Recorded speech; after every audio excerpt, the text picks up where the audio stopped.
My 33 husband Adam, 36, came back from his month-long trip days ago. My in-laws live states away and my sister-in-law, 20, was staying with me since she got kicked out of her dorm. Adam and I got back from the airport at 7 p.m. and my family came to visit. Adam went inside the bedroom and started unpacking while I was in the kitchen with my mother. I suddenly heard Adam shouting my name. He told me to come upstairs as soon as possible. He sounded very angry. I went to meet him in the bedroom and I saw him holding a positive pregnancy test in his hand. I was dumbfounded. He began questioning me saying he found it inside my sock drawer. He asked you going to explain to me what the hell this was doing there. I was speechless from my shock as I understood what this might have looked like to him. I said I had no idea, it wasn't mine, and I never seen it before. He kept telling me to explain how it got there, if I never seen it, and it wasn't mine. My family heard the commotion and tried to intervene, but Adam locked the door. I freaked out because I literally had no idea what was going on. Adam said he just wanted me to be honest. I said he had the right to be mad, but I knew nothing about it and had no explanation. He said mad doesn't even begin to cover it, then suddenly started putting everything back in his bag saying he was going to stay with a friend till I call him up with an explanation. He unlocked the door and found my family waiting. His sister showed up asking what was going on, then started laughing, asking so, was it really positive or not? I was stunned as she proceeded to say she planted the pregnancy test in the drawer as a prank and that everyone should calm down. She was like, chill, have you ever heard of fake pregnancy tests? They're pretty telling. I was livid. I screamed at her asking how she thought this was funny and that it was okay to humiliate me in front of my family. She tried to justify it saying it was her boyfriend's, who has ASPD by the way, idea to bring laughter to the atmosphere, but I told her she was no longer welcome at my home after what she did. Adam took a seat to calm down watching us argue as my mom got involved asking me take it easy. I insisted that my sister-in-law pack and leave right then and she started crying and apologizing, saying she had nowhere to go, begging Adam to do something, but he didn't. I called her an Uber and had her leave. Mother-in-law heard and started calling me, shaming me for kicking her daughter out like that. I told her what her daughter did and she still said my reaction was over the top as her daughter is being naive and is a kid acting recklessly. She said we're her family and I should consider taking her back, but I said I won't. There is a lot going on here and it's not just about your little sister-in-law. Yay, of course you should have kicked that little troublemaker out, no question. But your husband pitched a fit and didn't believe you about the fake pregnancy test. If it were real, how does he think it would happen? Women do get pregnant sometimes. And what is he doing rummaging in your sock drawer? If your husband put his stuff in a bag and went to stay with a friend, you should let him. And call a lawyer and make it official. Kick him out. Kick them all out. Oh my god. You do not need this. Not the idiot, and I am so sorry. It's not funny and she knows it. She's not a little kid, she knows perfectly well she was laying the ground for a fight by planting serious signs of cheating. Oh no. She had a negative experience because she did something wrong. That's called a consequence. You were already doing her a favor by letting her stay there. And she decided to screw with your relationship and cause emotional distress for kicks. So she doesn't get to live there anymore. That's a perfectly reasonable response and a pretty predictable consequence to that type of behavior. Her boyfriend may have ASPD, but she doesn't. She knew what she was doing and she went though with it.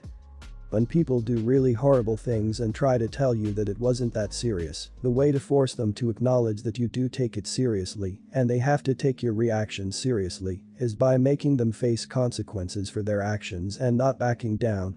That way, even if they never admit to themselves the seriousness of what they did, they have to at least take into account that they don't get to treat you like that without paying a steep price.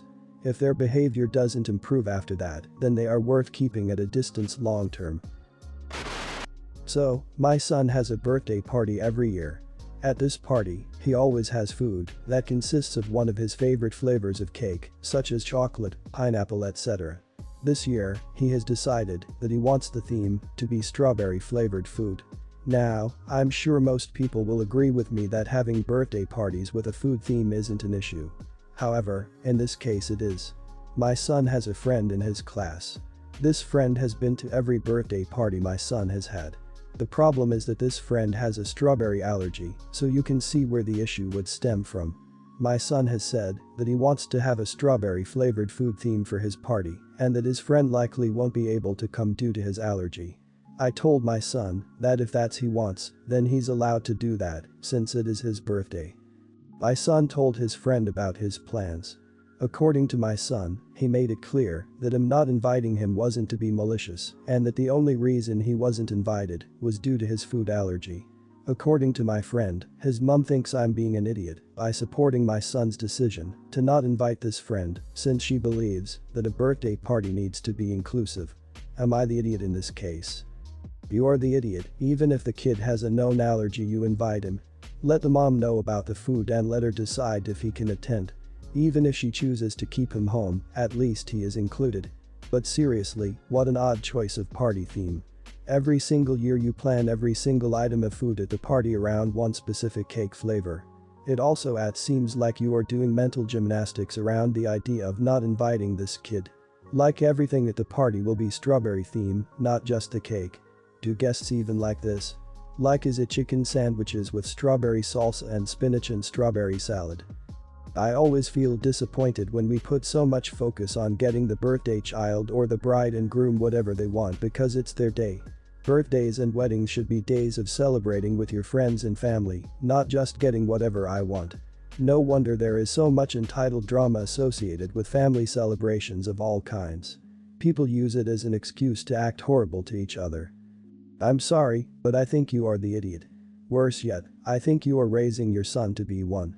You are teaching him that his desires, even something like the theme of his birthday party, are more important than someone else's feelings. It would be one thing if you hadn't known about the other child's allergies, but apparently, you and your son do and don't care. Why can't he have a different flavored cake for this party than strawberry cake at a smaller family party? Or, as others have suggested, have food the child with allergies can eat, assuming he can be around strawberries. I seriously can't understand why having a specific cake flavor is worth hurting someone else's, let alone a child's, feelings. I, 44, am the only boy of my family. My sisters are 46, 42, and 39 respectively. My wife is 39 and we just got married about 6 years ago.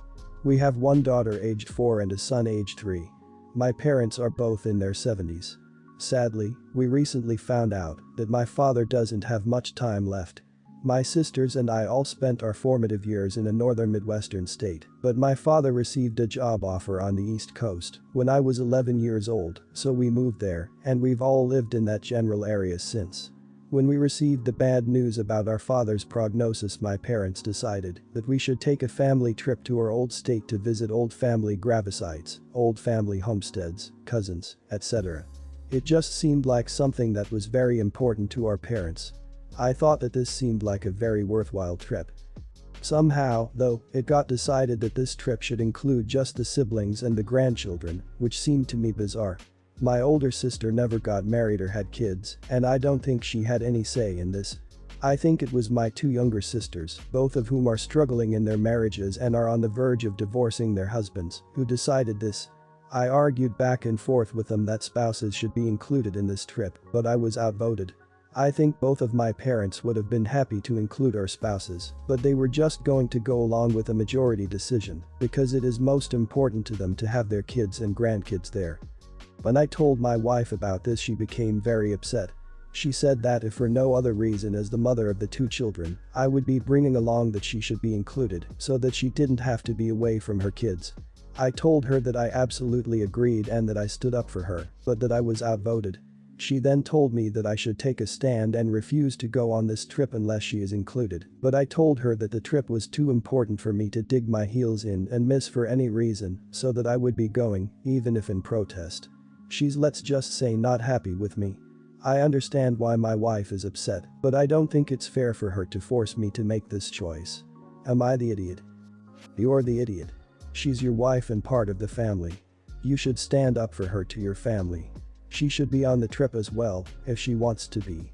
If your siblings wanted to go, do a couple things, just the siblings, well in the trip, that's fine. Your wife and kids could go, do something else for a couple hours. But again, she's your wife and your family, and should be included. It shouldn't matter at all what kind of relationship status your sisters currently have, that is their issue, not yours or your wife's. You are coming across as someone who has no spine. How are you getting outvoted if no one cares except the two sisters? According to you, the majority don't care. Here's an alternative. The kids stay home with your wife and you go on the trip. She shouldn't have to be separated from the kids. But it seems that you aren't making a big enough deal about this so that your voice is heard. If your wife is uncomfortable being left alone with the kids, then you stay or you find her the support she needs. Wife and kids are your primary responsibility. Your parents and sisters need to know that this issue is that big. Apparently, you've been allowing them to make the decisions for you. If it weren't for the small children, I'd be on the fence. But you can't take 3 and 4 on a trip and not invite mom, especially on a family vacation. What you've already done sounds incredibly hurtful, going through with it would be more so. As the parent of young children, you cannot unilaterally decide to take them away from the other parent. You should stand up for your wife now, instead of waiting for her to stand up for herself. If it were me in her shoes, that would mean letting you know that either I go or the kids stay. I don't know why you think you are the only one making the decision about this. My sister, 29, has a child named Lucas, 13. I, 26, also have a son, Sam, who is 9 years old. A bit of context. I was raised in a misogynistic way. My parents believed that since I was a man, the world revolved around me. I was not taught how to take care of myself, and I grew up with the idea that women exist to serve me, in addition to a lot of toxic masculinity. When I reached adulthood, I forced myself to unlearn much of what my parents taught me, as I realized how horrible their teachings were. I am still in contact with them, but they are prohibited from exercising any form of authority over my son or questioning my parenting choices. My sister is raising Lucas the same way I was. The child is literally forbidden to do any type of task that my sister considers feminine. Cleaning, cooking, picking up after himself, etc. It was recently my aunt's birthday, so the family got together to celebrate. Of course, I brought Sam. Sam is a very kind child, very affectionate and shy. He also loves to cook, bake, etc., and I let him help me. Of course, with all the precautions. We brought Carlota de Lyman to the party, and my son proudly announced that he helped prepare it. 2 hours after we arrived, I see that Sam is crying. When I managed to calm him down, he says that Lucas made fun of him for helping prepare the Carlota and told him that boys who act like girls are losers. Of course, maybe for a grown man that's a lame insult, but Sam was very upset about it, not for being compared to a girl, but for being called a loser. I confronted my sister about what happened, and she excused herself by saying that Lucas was only playing and that he had no intention of hurting Sam. She also had the nerve to say that Sam's crying was my fault, as I was raising him to be a boy, not a man. Then I told her that she is raising a little misogynist and setting Lucas up for failure in the future. After that, Sam and I left the party. Lucas didn't hear any of this. My family did hear the argument, and now they are all mad at me for calling Lucas a misogynist because he's just a kid, and they demand that I apologize to him and my sister. I don't want to, but my boyfriend says I should apologize for lashing out at my sister and calling a child a misogynist. Not the idiot. If anything, a 13-year-old who can't cook or clean up after themselves is the real loser here. She's setting him up for failure. Women now don't want to, and for that matter simply won't coddle and take care of their boyfriends or husbands. Your sister is raising an undateable man. If she doesn't start teaching him some very basic life skills, she's going to have to be going to his house to wash his undies and cook his meals well into her 80s. Besides, even if by some miracle he does find a woman who will coddle him, she could very well die and leave him unable to take care of himself. We need to teach all kids basic life skills, not just girls. I'm sorry OP, but I'm not sure you can hang out with your family anymore and still protect your child. That is so sad. Your sister and the family know darn well that the word loser is absolutely not okay, and they are ignoring the harm done to your child. What the heck? Your child's feelings don't matter to them and they don't see a problem here. Loser is an insult, misogynist is not. I guess you can apologize to your sister and your family right before going no contact. I don't see how you can possibly tolerate this behavior and remain respectful to yourself, your SO and child, and your values. So everyone thinks that it's okay for Lucas to make fun of your son, but you calling him a misogynist is bad. Anyone would be upset, but I really don't think your other family should get involved. This is between your sister and you. Your sister is asking Lucas to treat everyone the way your son was treated. What happens when Lucas grows up and acts like this towards his own mother? I feel you in the right and that all your family members should just buzz off. My husband and I went to a dinner party planned by his mother, presumably just as a little get-together. This wasn't the first time I had met them, as we have been married for about a year, but this was the first dinner party I've attended. My husband is Asian white, I am African American if that matters. When we get there, everything is going well up until his mother and father announce it's dinner time. We help set up the plates, and once everyone sits down my mother-in-law announces she cooked a new dish that she's excited for us to try. My husband's family all sit down to eat, including me. We're about 15-20 minutes into the dinner when my mother-in-law taps my shoulder, asking why I haven't made myself a plate yet. I explained to her that I was actually not in the mood to eat, but everything looked delicious.